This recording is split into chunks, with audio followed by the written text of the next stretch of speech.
जय हिंद दोस्तों, आप सभी को आपके अपने यूट्यूब चैनल पे बहुत बहुत स्वागत है। तो आशा करते हैं आप सभी अच्छे होंगे और जम के तैयारी कर रहे होंगे। और बाहर तो देख ही रहे हैं कि कड़ाके का ठंड पड़ रहा होगा, लेकिन उस ठंड से अपने मन को प्रभावित नहीं होने देना है। मन में वही जोश और गर्मी बना के रखना है, क्योंकि एग्जाम का डेट दे दिया गया है। और इसी पीटी के एग्जाम को जब क्रैक करिएगा तो मेंस में बैठने का मौका मिलेगा और ये आपको वर्दी पहनने को मौका मिलेगा।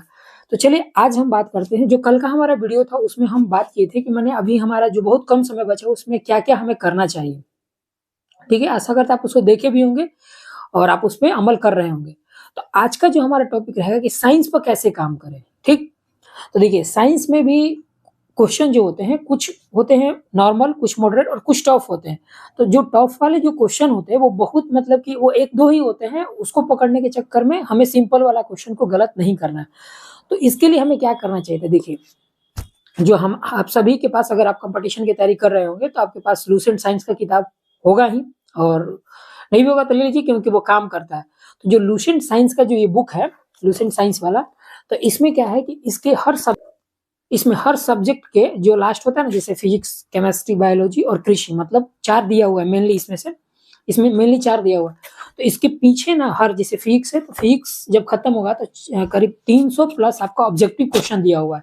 तो आप क्या करिए कि सारे सेक्शन का, फिजिक्स का, केमिस्ट्री का, बायोलॉजी और कृषि विज्ञान, इन चारों का जो ऑब्जेक्टिव क्वेश्चन दिया हुआ है आप सबको पढ़ जाइए।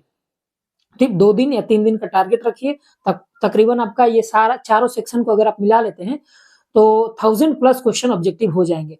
और इससे क्या होगा कि आपके अंदर एक कॉन्फिडेंस बिल्डअप होगा। ठीक, और एग्जाम में जो आसान क्वेश्चन आएगा वन लिनियर, वहां पे आप डाउट ना होकर के आप मतलब पक्का आप उसको टच कर जाएगा और आप मार दीजिएगा।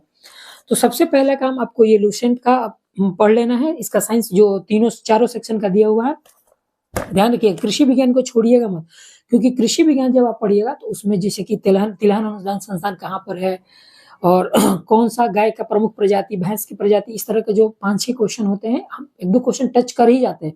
इसीलिए कृषि विज्ञान को हल्के में मत लीजिएगा, इस बुक में पढ़िएगा तो उसको भी पक्का पढ़ लीजिएगा।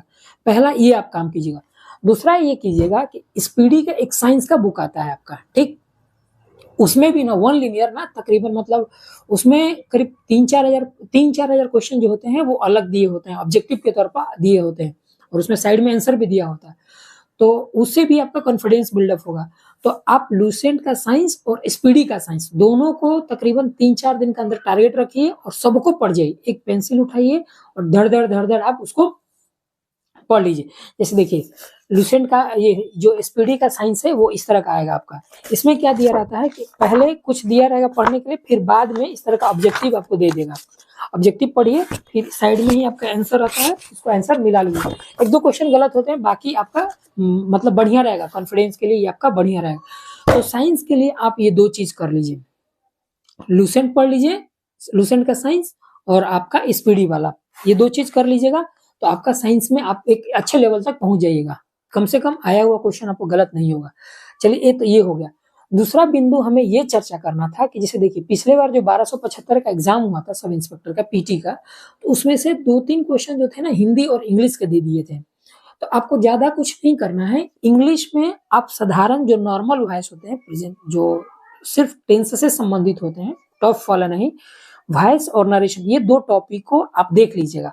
अभी देख लीजिए 1-2 दिनों में, उसको समय निकाल के 1-1.5 घंटा समय दे दीजिए, और फिर जब एग्जाम देने जाइएगा तो उसके 1-2 दिन पहले एक बार देख लीजिएगा। कुछ खास नहीं पूछा था, लेकिन गलत मतलब अगर आप सही हो जाता है तो आपका अच्छा बेनिफिट हो जाएगा, कोई डर नहीं बना रहेगा। इसलिए इंग्लिश का वॉइस नरेशन देख लीजिएगा, और हिंदी का तो कोई बड़ी बात नहीं है, आप ऐसे भी पकड़ लीजिएगा, लेकिन सरसरी निगाह से आपका जो उसमें होते हैं सर्वनाम वगैरह से संबंधित कौन से भाववाचक हो, इस तरह से आसान वाले जो होंगे वो एक बार बस देख लेना है। हिंदी और इंग्लिश, इंग्लिश में 2 टॉपिक को आपको देखना होगा, वॉइस और नरेशन। ठीक, तो इस तरह से हम धीरे धीरे पीटी के नजदीक पहुंच जाएंगे। तो चलिए ये 2 बात हो गई। तीसरा बात ये होगा कि हम आपको कल बताए थे कि हर दिन आपको एक सब्जेक्ट का, लूसेंट या क्राउन जो भी आप पढ़ते थे उसका एक सब्जेक्ट लेकर के उसको पूरा पढ़ जाना होगा। जैसे हम कल बताए थे कि आपको सिविक्स पढ़ जाना, उसी तरह से आज आप भारत का भूगोल ले लीजिए, क्योंकि जो ज्योग्राफी से होता है, ज्योग्राफी के वर्ल्ड ज्योग्राफी से उतना क्वेश्चन नहीं टचअप होता है, ज्यादा नहीं देता है। आपका जो भारत वाला जो होता है, भारत का भूगोल, उससे क्वेश्चन इसमें रहते हैं।